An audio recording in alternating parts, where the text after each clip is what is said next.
So my SuperSocket 7 motherboard has arrived. I actually ended up getting two on eBay for fairly cheap, both from the same seller. This one I haven't fully tested yet, but the other one is what I've been testing. They're both via MVP3 chipsets with 512K of L2 cache.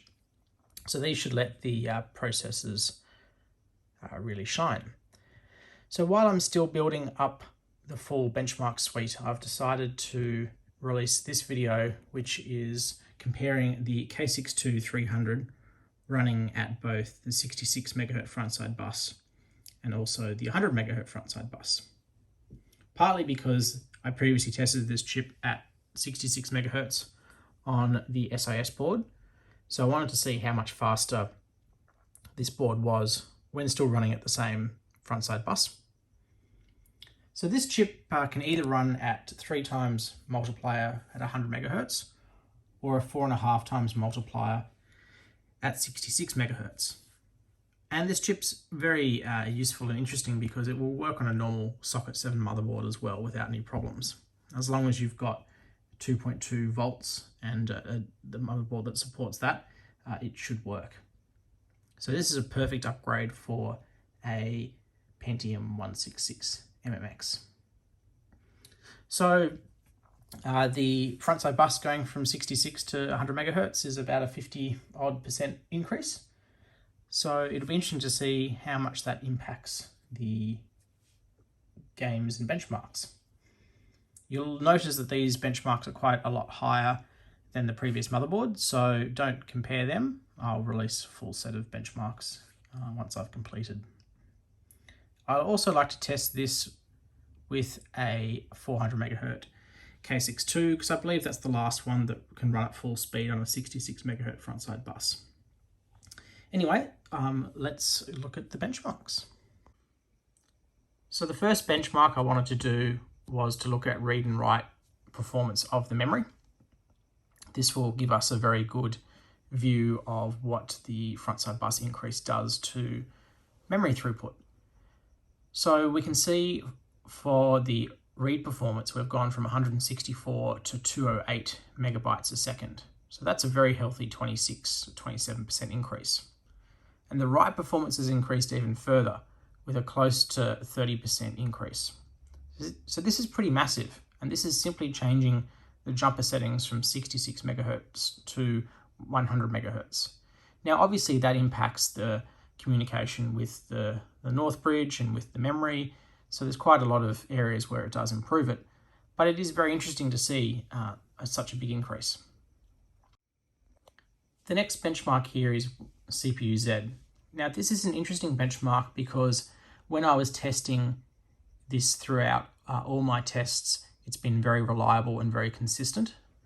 The benchmark seems to get the most performance out of the CPU, excluding memory performance, for example.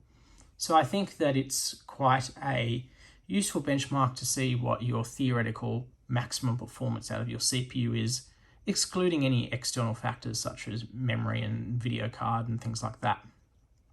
Now I actually talked to the developer of CPU-Z because I had some questions from my last video, and CPU-Z, the floating point benchmark, does not use SSE or 3D Now or MMX technology. It is simply a raw floating point test.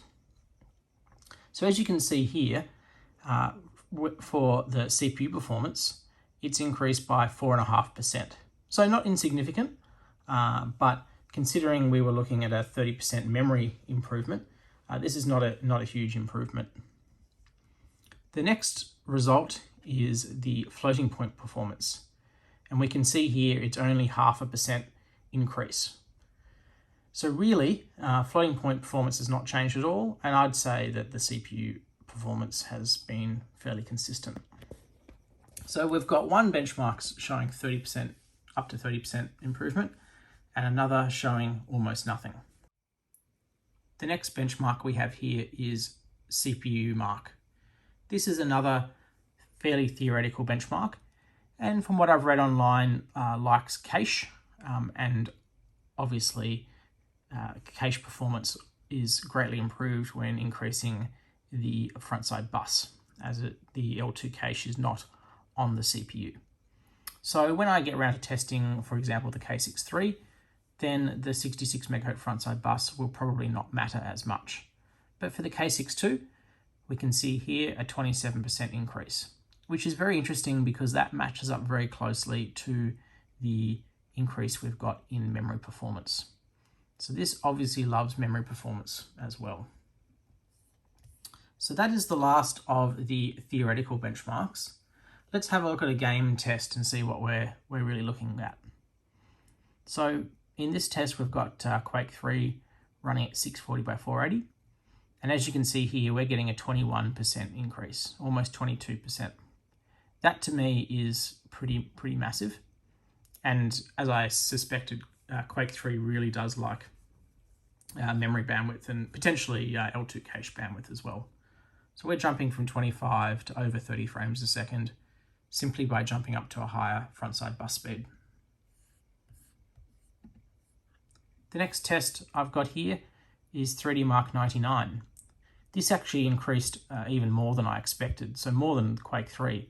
This is a 22.5% increase. So we're now cracking the 2000 3D marks. So yeah, I didn't actually expect this to increase as much as it did, but obviously these games really do benefit from the faster front-side bus. And the next benchmark we have is 3D Mark 2000. Now this only, when I say only, it gets about 19% increase, so it's still massive, but not quite as high as the other two. That may be because we're starting to get some maybe bottleneck with some other parts of the system, and it's not simply about memory throughput. The next benchmark here is Unreal Tournament. Now this is an interesting one because when I was testing with the Cyrex and other chips, the Cyrex did a lot better than I expected. And that may be why we're only getting a 13% increase here. Maybe this game is not as reliant on pure memory bandwidth and throughput. So still, I think a pretty impressive increase, and really what I may have expected for the other benchmarks. I think 20% increase is massive.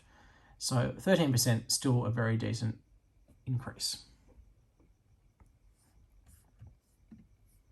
Now this next benchmark is a new one I've added because I've been trying to find some benchmarks that are a bit more general productivity, and I used to do a lot of MP3 encoding back in the day. So this one is converting a approximately 8-minute WAV file into a 128-bit MP3 file, and this test has been quite good. I have seen quite a lot of differences here with some of the other CPUs I've been testing. So what we can see here is we're only getting a 6% increase.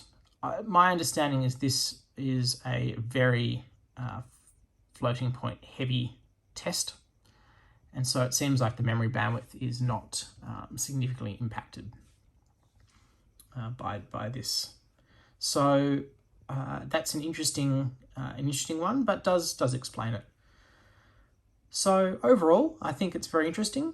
For some games, it makes a massive difference, and while others you're getting a 10% increase. So that is about all I have for today. Now the full SuperSocket 7 benchmark process is underway, and that may take me a couple of weeks to get it all together. But there are some interesting results there, and the motherboard has definitely improved performance across the board compared to the SAS board. So it'll be good to show those results.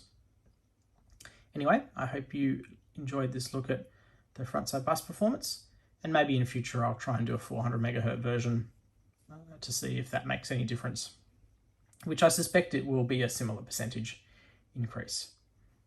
But this is the K6-2 300 has proven to be a very good CPU, and from all my testing for these more modern titles, very easily beats a Pentium 133 MMX. So if you had a 166 MMX and you upgraded to a K6-2 300, I think you would have been pretty happy. Anyway, that's all for now. Thanks very much.